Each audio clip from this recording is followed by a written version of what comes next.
नमस्कार, welcome to right to information classes. Right to information के first part हमने upload कर रखा है, आप देख सकते हैं। सेकंड पार्ट हम शुरू करते हैं। फर्स्ट पार्ट में सेक्शन 1, सेक्शन 2 और section 4। Section 4 is suo motu disclosure. Section 4 को ध्यान में रखना है। Section 4 is suo motu disclosure और सेक्शन 4 के बाद से हम सेक्शन 8 पर लैंड करते हैं। सेक्शन 8 में कुछ एक्सक्लूजन है, कुछ एजेंसीज को हमने एक्सक्लूड कर दिया है आरटीआई एक्ट से। ऐसी क्या खास बात है कि कुछ डिपार्टमेंट को हमने आरटीआई एक्ट से बाहर रखा है। संभवतः देश की संप्रभुता सर्वोपरि है, देश की सुरक्षा सर्वोपरि है और देश के बाहरी देशों के साथ आपसी संबंध को बनाए रखना भी सर्वोपरि है। और डेमोक्रेटिक कंट्री में तरह तरह के लोगों के इंटरेस्ट होते हैं, इसलिए आरटीआई का दुरुपयोग करके कोई देश की सॉवरेनिटी को कोई आंच न पहुंचा दे, देश की सुरक्षा के साथ कोई खिलवाड़ न कर दे और दो देशों के अच्छे संबंध को कोई कड़वा न बना दे। इसलिए देश के कुछ विभागों को आरटीआई एक्ट से बाहर रखा गया है। वो exception to the RTI act और वो सेक्शन 8 में बताया गया है। हमें ये देखना है कि क्या हमारा डिपार्टमेंट कोई ऐसा है जो इस एक्सेप्शन में आता है। कौन कौन सा डिपार्टमेंट है देखते हैं। सेक्शन 8(1)(a) में है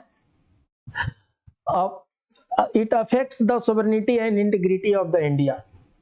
ऐसा कोई भी इंफॉर्मेशन जिससे हमारे सॉवरेनिटी एंड इंटीग्रिटी को अफेक्ट होता हो, वो इंफॉर्मेशन हम शेयर नहीं करेंगे। मैं पब्लिक इंफॉर्मेशन ऑफिसर हूं और जो भी इंफॉर्मेशन मेरे पास है और जो इंफॉर्मेशन मांगा जा रहा है उसको अगर डिसेमिनेट करने से मुझे ऐसा लगता है कि देश के संप्रभुता और देश की एकता को खतरा है, इससे वो इंफॉर्मेशन हम शेयर नहीं करेंगे। It has been expressly forbidden to be published by any court of law. कुछ ऐसे इंफॉर्मेशन है जो कोर्ट भी उसको डिस्क्लोज नहीं करेगी।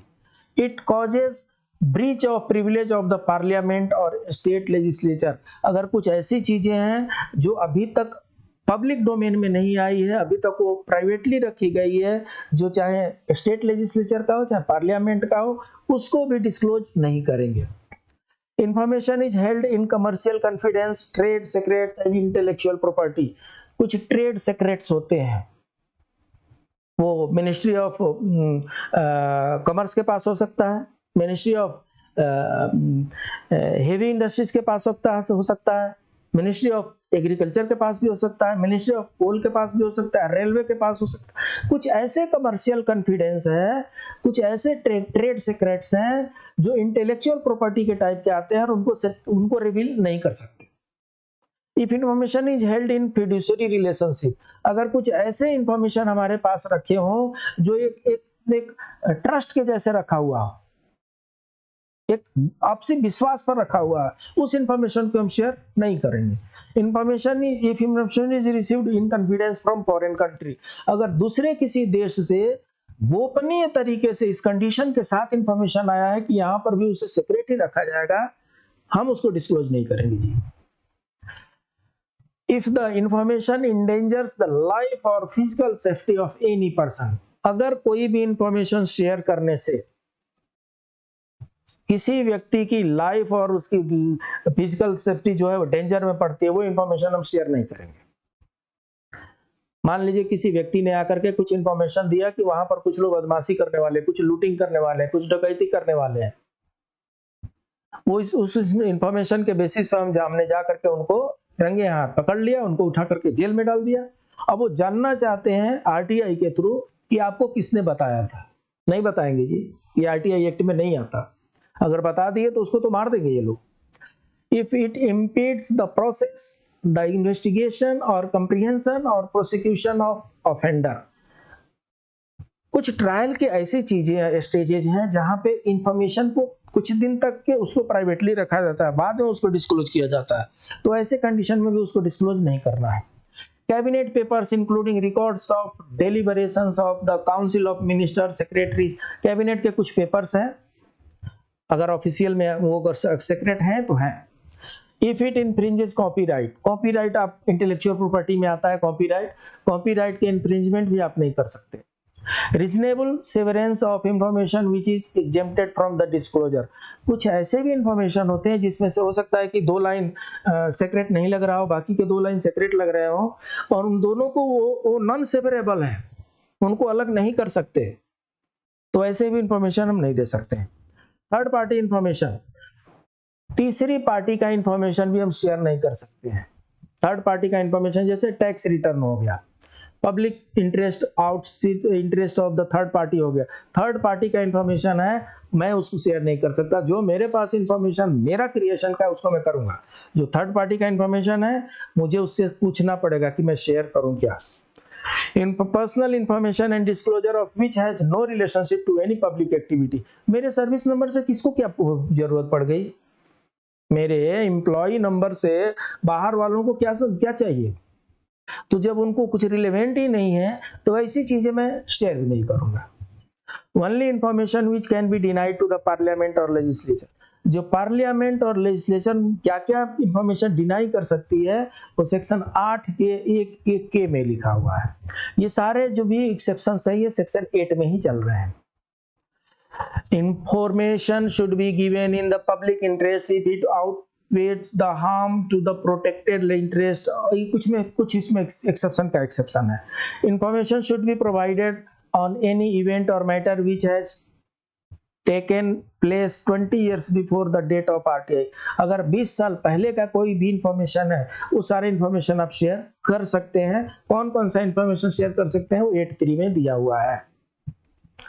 अब ये है कि आरटीआई के बारे में इतना आपने जान लिया, राइट टू इंफॉर्मेशन क्या होता है, पीआईओ क्या होता है, पब्लिक ऑथोरिटी क्या होती है, और राइट टू इंफॉर्मेशन में क्या क्या आप हासिल कर सकते हैं, और सेक्शन 4 में सुमोटो डिस्क्लोजर किस किस चीज का करना है, और सेक्शन 8 में क्या क्या चीज मना कर देना है। अगर इतनी चीज आप जान लिए तो अब यहां से देखते हैं कि आरटीआई एप्लीकेशन चाहे एप्लीकेशन प्रोसेस क्या है। आरटीआई एप्लीकेशन का प्रोसेस जान लेते हैं। Every government department has appointed one public information officer, जितने भी हम सब ब्रांच मैनेजर्स हैं हम लोग पब्लिक इंफॉर्मेशन ऑफिसर हैं। तो जो ब्रांच मैनेजर हैं उनको they are ex officio public information officer and a higher officer called first appellate authority, मेरे से ऊपर जो होंगे वो फर्स्ट अपीलेट अथॉरिटी होंगे। The RTI application should be addressed to the PIO, public information officer को एड्रेस करना है, मेरे डायरेक्टर को एड्रेस कर दिए, मेरे कमिश्नर को एड्रेस कर दिए, मेरे डीजी को एड्रेस कर दिए। क्या मतलब है भाई, इंफॉर्मेशन कहाँ का है, जहां का इंफॉर्मेशन है वहां के पीआईओ को, पब्लिक इंफॉर्मेशन ऑफिसर को एड्रेस करना है। The RTI application should be addressed to the PIO of that concerned department to which the information relates. The PIO is appointed to provide information on RTI application. The PIO is supposed to provide information within 30 days of the receipt of the application. Application आपने 10 तारीख को भेजा और मुझे 20 तारीख को मिला, ये 10 तारीख से काउंट नहीं होगा। मुझे सपना आ रहा है क्या कि मैं आपने 10 तारीख को एप्लीकेशन डाल दिया है, मैं इंफॉर्मेशन के प्रति तभी जिम्मेदार हूं जब मेरे पास इंफॉर्मेशन आता है कि मुझे आपसे ये चीज चाहिए। तो मुझे अगर 20 तारीख को मिलता है तो 20 तारीख से 30 दिन तक मेरे पास टाइम है, उस 30 दिन के भीतर मुझे रिप्लाई देना है। स्टेप 2 क्या है, when the applicant is not satisfied with the information provided, मैंने जो भी 30 दिन के भीतर उनको रिप्लाई दिया, इंफॉर्मेशन शेयर किया, अगर वो मेरे दिए हुए इंफॉर्मेशन से संतुष्ट नहीं है, सेटिस्फाई नहीं है, फर्स्ट अपील में वो जा सकते हैं। फर्स्ट अपील जो होगा वो लिखा रहता है, जब भी हम रिप्लाई करेंगे तो हम उनको बोलेंगे कि if you are not satisfied you can make appeal to the first appellate authority, और फर्स्ट अपीलेट अथॉरिटी का ये एड्रेस है भैया, ले लो, भेज देना, जो करना है सो करना है। सेकंड में the first appeal should be filed within 30 days from the date when information has received, जिस दिन इंफॉर्मेशन उनको एप्लीकेंट को मिल जाता है और अगर वो सेटिस्फाइड नहीं है तो फर्स्ट अपीलेट अथॉरिटी को 30 दिन के भीतर वो अपील में जा सकते हैं। The first appellate authority may call the appellate and the PIO for hearing, अगर फर्स्ट अपीलेट अथॉरिटी चाहे तो अप्लीकेंट को भी बुला सकती है और पीआईए को भी बुला सकती है, दोनों को सुनेगी। The first appellate authority should direct the PIO to provide ASPA and provide a written order within 30 days of receipt of the information। मतलब अगर अपीलेट अथॉरिटी सेटिस्फाइड है, फर्स्ट अपीलेट अथॉरिटी उनको बोलेगी आप 30 दिन के भीतर इनको इंफॉर्मेशन शेयर कीजिए। Step 3, if the appellant is not satisfied with the information then provided or denied, then he may file a second appeal। ऐसा है कि पीआईओ से भी आप सेटिस्फाइड नहीं हुए और फर्स्ट अपीलेट अथॉरिटी से भी आप सेटिस्फाइड नहीं हुए, सेकेंड अपीलेट अथॉरिटी के पास आप जा सकते हैं। सेकेंड अपील जो होगा वो चीफ इंफॉर्मेशन कमिश्नर के पास होगा, बहुत बड़े हैं तो चीफ इंफॉर्मेशन कमिश्नर के पास सेकेंड अपील होगा और उसमें आपको 90 डेज का टाइम दिया जा रहा है। 90 दिन के भीतर आप चीफ इंफॉर्मेशन कमिश्नर को सेकेंड अपील में जा सकते हैं। If still satisfactory response is not received by the appellant, he may approach the High Court in writ petition। अगर चीफ इंफॉर्मेशन कमिश्नर के द्वारा दिया हुआ इंफॉर्मेशन भी आपको सेटिस्फाई नहीं कर पा रहा है, आपके पास ऑप्शन खुला हुआ है, आप रीट डालिए और आप हाई कोर्ट चले जाइए। कौन सा रीट होगा? रीट ऑफ मैंडेमस होगा, मैंने पढ़ा रखा है। रीट ऑफ मैंडेमस में क्या बोलेंगे? Please give him command, please order him to provide the information. Writ is a special petition. So आप हाई कोर्ट में रीट लेकर के जा सकते हैं और हाई कोर्ट अगर ऑर्डर देती है तो इंफॉर्मेशन मिल जाएगा। Example of state government departments, अभी हमने पढ़ा कि कौन कौन लोग रिस्पॉन्सिबल है, पब्लिक अथॉरिटी कौन कौन रिस्पॉन्सिबल है देने के लिए। तो उसमें अगर स्टेट गवर्नमेंट है, municipal corporation, municipal council, collector, police department, department of existing मंत्रालय, department control formed by the state government, ये सब लोग आते हैं।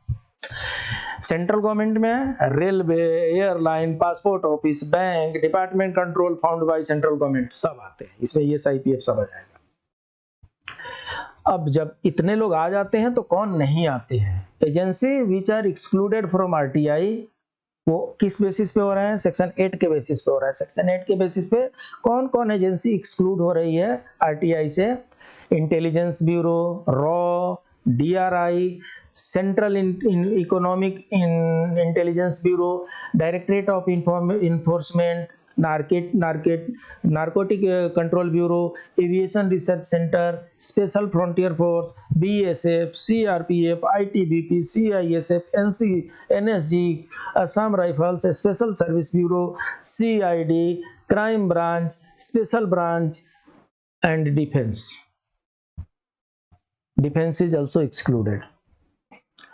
RTI application for the state government department, RTI application का स्टेट गवर्नमेंट का भी है, वहीं 10 रुपया का फी डालिए, 10 रुपया का फी डाल करके और आप उसी तरीके से PIO के पास भेजिए और PIO से आप 30 दिन के भीतर आप एप्लीकेशन ले सकते हैं। फर्स्ट अपील में जाना है तो 20 रुपया का एप्लीकेशन डालिए और आप इंफॉर्मेशन ले सकते हैं। ये 10 रुपया वाला जो है, या तो आप उस ऑफिस में जाकर के सीधे भी 10 रुपया दे सकते हैं और उनसे रिसीट ले सकते हैं, नहीं तो 10 रुपया का पोस्टल ऑर्डर ले सकते हैं, 10 रुपया का DD ले सकते हैं, 10 रुपया का कोई स्टाम्प लगा सकते हैं, सब चलता है।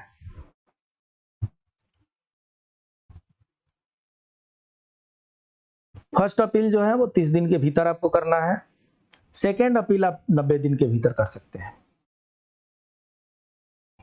अब ये है कि पेनाल्टी, डिनायल एंड कंपेंसेशन। अब मान लीजिए कि RTI में उसने एप्लीकेशन डाला, एप्लीकेशन को रख करके आप सो गए, महीना, 2 महीना, 4 महीना तक सो गए, तो एक्ट का क्या हुआ?